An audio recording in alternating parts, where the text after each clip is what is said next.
श्री कृष्ण गोविंद हरे मुरारी, हे नाथ नारायण वासुदेवा, हे नाथ नारायण वासुदेवा, हे नाथ नारायण वासुदेवा। आप सभी का श्री रामानंद मिशन में स्वागत है। मैं कुछ वीडियो की सीरीज बना रहा हूँ जिससे आप लोगों को अंदाजा हो कि मुझे करना क्या है, मैंने अभी तक की आध्यात्मिक जर्नी में क्या सीखा। जैसे मैंने इसके पहले के वीडियो में कहा था कि पूरा बारिश का मौसम था और बारिश के मौसम में इस तपोभूमि में भगवान परशुराम की तपोभूमि में मेरा आश्रम लगा। गुंज कुड़ूस तालुका वाड़ा जिला पालघर इस क्षेत्र में। और ये बड़ा पवित्र क्षेत्र है। एक तरफ प्रभु राम रहते हैं, पांडव आते हैं अपना वनवास पूरा करने के लिए, और पूरा वज्रेश्वरी से लेके अगर ये पूरा क्षेत्र देखा जाए तो पूरा उनका यहाँ इस एरिया में रहिवास रहा है, हलचल रही है, ये लोग यहाँ पे घूमते रहे हैं। तो इच्छा थी कि इस किसी पवित्र क्षेत्र में अकेले जंगल में जाके मैं अध्ययन कर पाऊँ। मैंने इससे पहले के वीडियो में कहा था कि एक गांव में बेवाड़ी करके गांव है, वहाँ पे मेरे ग्रंथ चोरी हुए थे, बहुत सारे ग्रंथ मेरे पास थे भी नहीं। तो यहाँ पे आने के बाद कुल 2700 के ग्रंथ मैंने फिर से बाय किए। पदयात्रा में लोगों ने कुछ पैसे दिए थे, तो उस पैसे से मैं ग्रंथ फिर से ले पाया। यहाँ पे आने के बाद शुरुआत में श्री रामचरितमानस पढ़ा। रामचरितमानस में पहले से पढ़ता था, इतना अनुभव नहीं हुआ। और इस पदयात्रा में मैंने क्या सीखा, भगवान है नहीं है, आप यकीन नहीं करेंगे कि मैंने ये महसूस किया कि भगवान हमेशा मेरे साथ है। एक साक्षी रूप में मेरे साथ हमेशा बने रहते हैं। ना सिर्फ मेरी रक्षा करते, ना सिर्फ मुझे खाना देते, बल्कि मेरी भ्रमित होने वाली बुद्धि को भी हमेशा पकड़ के रखते। मैं एक किताब लिख रहा हूँ जिसमें मैं मेरे आध्यात्मिक अनुभवों को लिखता हूँ। सोशल मीडिया के माध्यम से नहीं बताया जा सकता, लेकिन कुछ दो ऐसे अनुभव हुए, उसके बाद मैंने भगवान है या नहीं उसकी भगवान की परीक्षा लेना। जैसे कि भगवान तू आएगा तो ही मैं खाना खाऊंगा, इस तरीके के मैंने भगवान की परीक्षा लेना छोड़ दिया।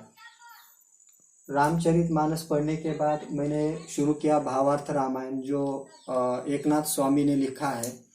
और एकनाथ स्वामी ने भावार्थ रामायण लिखने के बाद श्री एकनाथी भागवत लिखा। एकनाथी भागवत श्रीमद् भगवत पुराण के 11वें स्कंद के ऊपर श्री एकनाथ स्वामी की टीका है।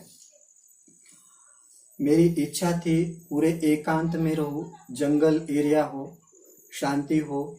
यहाँ पे जो बल्ब की सुविधा है वो श्री राम पाटिल उनकी तरफ से हुई है, और बल्ब के लिए, लाइट के लिए भी यहाँ पे आंकड़ा डालना पड़ा। उनके हृदय से आभार व्यक्त करता हूँ श्री राम पाटिल के।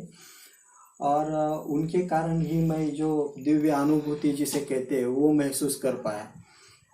भावार्थी रामायण, श्री भावार्थ रामायण और एकनाथी भागवत, ये दो ग्रंथ पढ़ते समय एकनाथ स्वामी की जो भाषा है, जो लिखावट है, उनको पढ़ते समय ऐसा लग रहा था जैसे एकनाथ स्वामी रात में मुझे बातें कर रहे हैं, नींद में मुझसे बातें कर रहे हैं। वो जो भी आगे होने वाला है शायद मुझे पहले ही पता चलता था। जब मैं एक रामायण पढ़ने शुरू किया एकांत में, एक तरफ बारिश थी, बिजलियां कड़क रही थी, हवा आ रही थी, पत्ते आवाज कर रहे थे, यहाँ पे सांप निकल रहे थे। सांप तो पूछे ही मत, मैं यहाँ पे जो खड़ा हूँ तो यहाँ पे सांप था, तो फिर यहाँ पे सोया हूँ तो यहाँ पे सांप है, इधर एक सांप है। एक एक दिन में दो दो सांप निकले।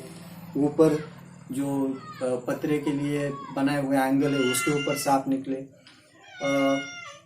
सांप निकलना कोई एक चमत्कार ही कह सकते, लेकिन क्योंकि शास्त्रों में ये कहा गया है कि आप जो पूरे मन से, शिद्दत से, पूरी श्रद्धा से किसी ग्रंथ को पढ़ते हो तो दुश्मने या दुष्ट ताकतें आपको वहां से भगाने के लिए आती है। तो मैंने इस आश्रम में सांप को एक शत्रु की तरह देखा है। तो शत्रु, अभी आप सोचेंगे कि इस आश्रम में बड़ा एरिया, अच्छा इस तरफ घर है, इस तरफ पूरी खेती है पीछे साइड, तो आप सोचेंगे कि इस घर में आके सांप कितने आ सकते हैं। तो राम पाटिल जी को कहा था कि भाई ऐसा ऐसा शास्त्रों में लिखा है कि कोई पढ़ाई करता है तो सांप आते हैं। तो उनको इतना अचरज नहीं हुआ। लेकिन यहाँ पे इस घर में 32 सांप आए, 32 सांप आए। 32 में से आप कहेंगे कि हो सकता है आपने एक ही सांप देखा। नहीं, मैंने एक सांप नहीं देखा। 32 सांपों में से 27 सांपों को मैंने मारा। एक लड़ाई लड़ी मैंने यहाँ पे। जहरीले सांप हो, छोटे सांप हो, काले सांप हो जो जमीन पे दिखते भी नहीं। रात में लाइट जाती थी, आंकड़े की लाइट है, तो कुल मिला के बहुत अच्छा अनुभव रहा। रात में मैं बड़बड़ा रहा था, मैं महसूस कर रहा था कि उस ऊर्जा को, उस ताकत को एकनाथ महाराज के, एकनाथ स्वामी की। तो और उसके बाद मैंने श्रीमद् भागवत पुराण पढ़ा।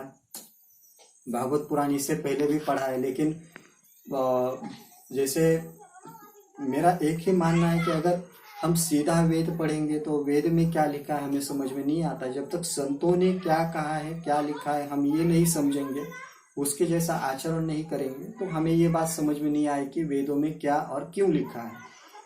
तो श्रीमद् भगवत पुराण, उसके बाद मैंने पढ़ा रामदास स्वामी का दासबोध ग्रंथ, और बाद में तुकाराम गाथा।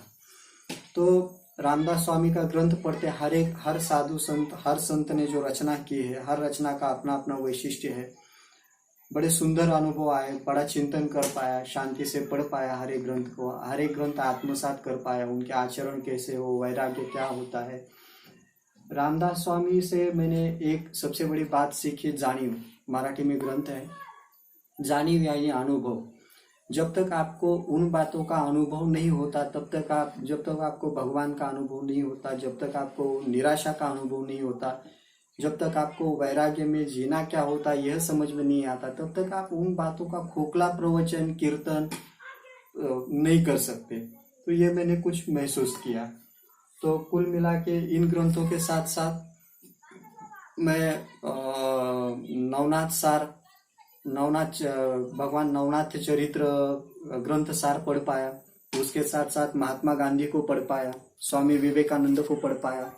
कुल मिला के पूरे 6 महीने में से 5 महीने मेरे कम से कम 6 घंटा पढ़ाई करने में गए। कभी कभी रात में भी पढ़ाई करता था। तो इस तरीके से ये पूरा मेरा आश्रम रहा। इतना मैं एक बेवकूफ़ की तरह रास्ते पे निकला हूँ, भिखारी और मुझ में कोई फर्क समझ में नहीं आता। अभी नर्मदा परिक्रमा करनी है, आगे बताऊंगा कैसे क्या होने वाला है।